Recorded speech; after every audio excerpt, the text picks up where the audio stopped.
G'day guys, we're back, day number 21, woohoo! We are down to the last week soon, so only 7 images, 7 days after this, so that is pretty good. We're going to be doing this one today, so I'm just going to get straight into it. I'm going to do this foo dog first, and I'm going to do it in jade. So with foo dogs and jade, they both have good feng shui in Japanese culture or Chinese culture, just in Asian culture in general. So the dog represents wealth, prosperity, and it was also put in the front of like palaces and people's places of importance for protection. Generally they come in pairs. So yeah, so that's kind of where they come from. And oh sorry, I'm using apple green. Probably should tell you that, shouldn't I? Okay. Yeah, so it comes from like the feng shui to put the dog there. Basically, yeah, and to ward off enemies and bring wealth into the house. All right, I'm going in with seaweed now. And then jade is like a double whammy. Okay, so jade has long been used in Chinese, Japanese, Asian cultures as a symbol of luck and of wealth and of strength and prosperity. And it's very good feng shui to have it at the front door. So like at the front of my house, I have a jade plant.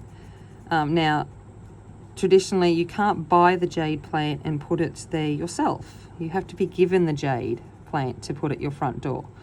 So if you buy it for yourself, it's kind of it loses its potency. So if you know anyone with some jade, try and convince them to knock you off a piece and put it by your front door, and see if it can help bring in some wealth and positive vibes. Deep green. Yeah, so it does have some very big significance in the Japanese the Asian culture, and it's kind of cool. I went to New Zealand a couple of years ago now, and it's just, even in Maori culture, it has the same beliefs, and you know, the South Sea Islanders and all of those have come down. You know, they believe traditionally have come down from the North Asian islands. So it's not surprising that some of those cultural beliefs have followed. And yeah, so jade is very much, and New Zealand has its own jade quality, its own river stones. So it's very much important there as well. But I bought a jade ring when I was in New Zealand, and I bought it for my thumb, but my hand must have been, I don't know, you know, whether we had been traveling or whatever, you know, all of that kind of stuff, it must have been extra swollen that day. And I got it to fit my thumb, and it's always way too big, so if I wear it, it goes flying, and I don't particularly want to lose it. And it's also, it's quite interesting too, because jade is it's meant to choose you. I'm going to go in with a bit of army just to tone this down, I think, just to knock off a bit of the brightness. Jade chooses you. So if you keep losing your jade, you're not meant to have it. And I've always kind of found that with jade. I just don't think I'm meant to wear it. I'm not meant to have it. So that's an interesting one. Okay, I'm going to go in with creamsicle, and I'm just going to run it over this basket.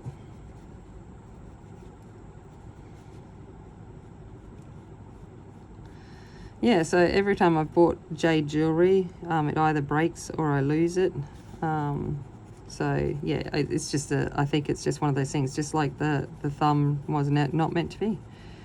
So and yet Georgia got jade at a similar time, and she wears it every day, and it's of no problem. And jade is very fragile, so it will break very easily.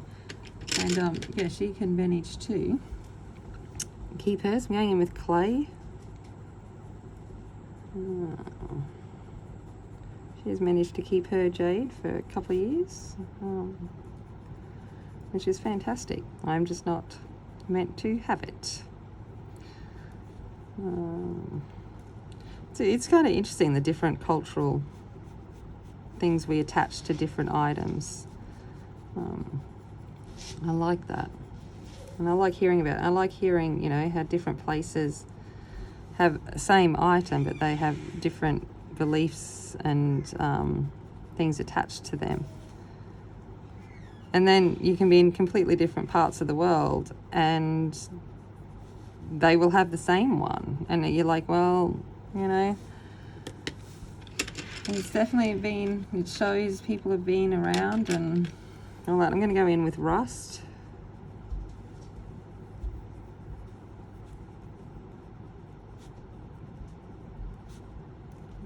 It shows the global connection we had even before the, you know, ship travel and the ease of global travel that has occurred. There's definitely been going on for thousands of years.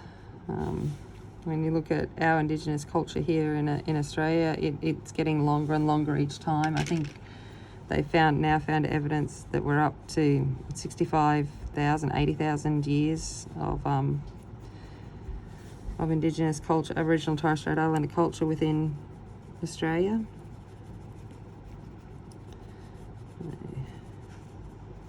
Okay, so we've got our basket.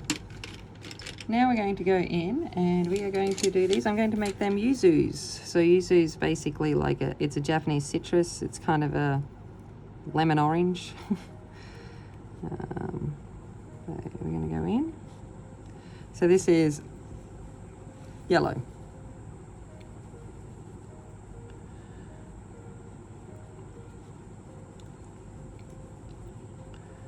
So yuzus is what we're going to do here. I think the yuzu flavours become pretty popular in Western supermarkets and stuff and flavours now. We're going in with apricot. So I think you can find a lot of yuzu flavoured things if you look for it.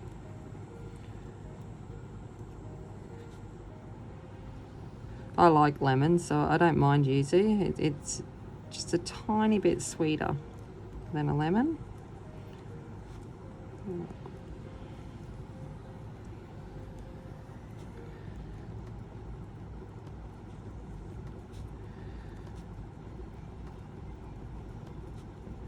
But it has the same kind of skin and, you know, as all citrus fruits do.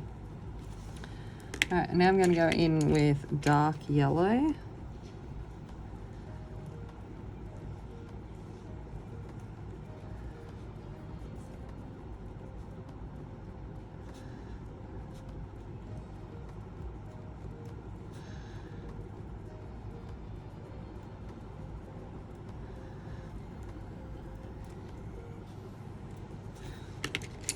And then slightly in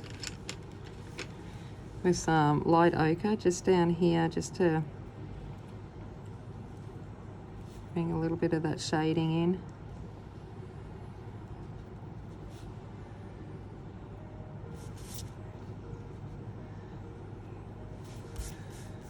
All right, and then back in with yellow.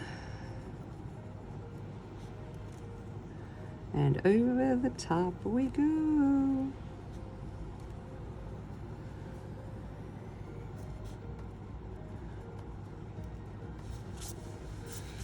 There we go.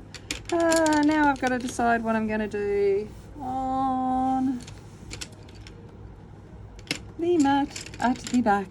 The mat at the back. What can I do? I'm going to go in with tangerine. Let's go in with some tangerine. Why not?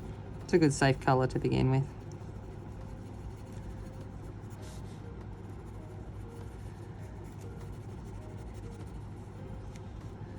I'm sure they're just picking all these tapestries because I don't like tapestry. I don't know. It's like, we're going to make you colour in all of these tapestries. Although this could be like a tea towel-y kind of thing, I suppose.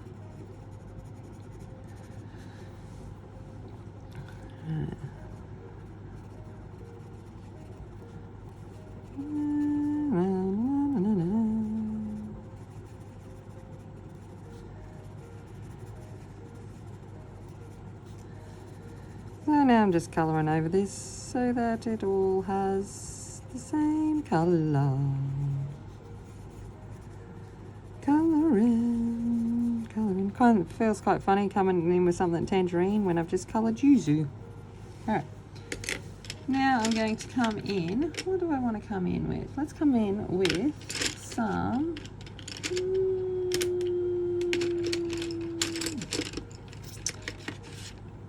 mahogany. I'm going to come in with mahogany and I'm going to go around to this edge.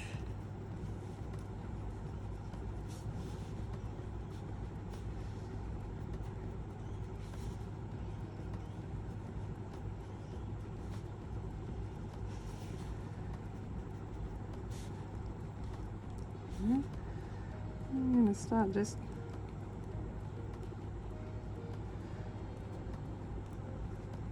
putting some squishy marks, you know, remember, just go random. I hope it all looks good. There we go, look at that, swirly swirly marks.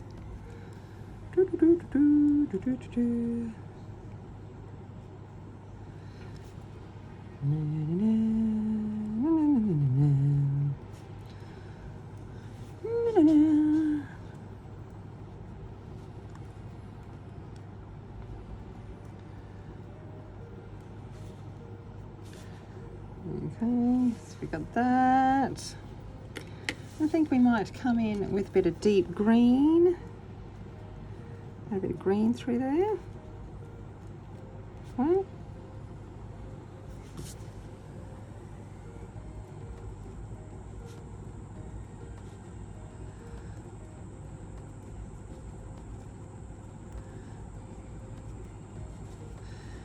And then I'm going to come in and just do some of these within here, green too. So we've got flowers and leaves.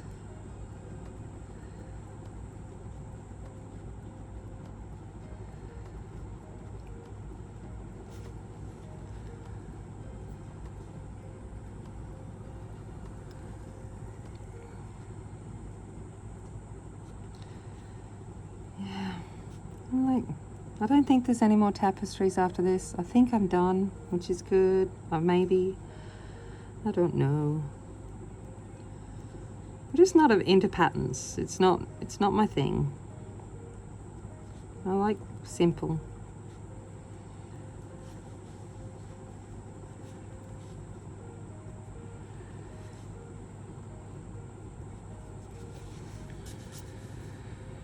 Alright, and I think I might just come back in with mahogany and go around the outer edge as well.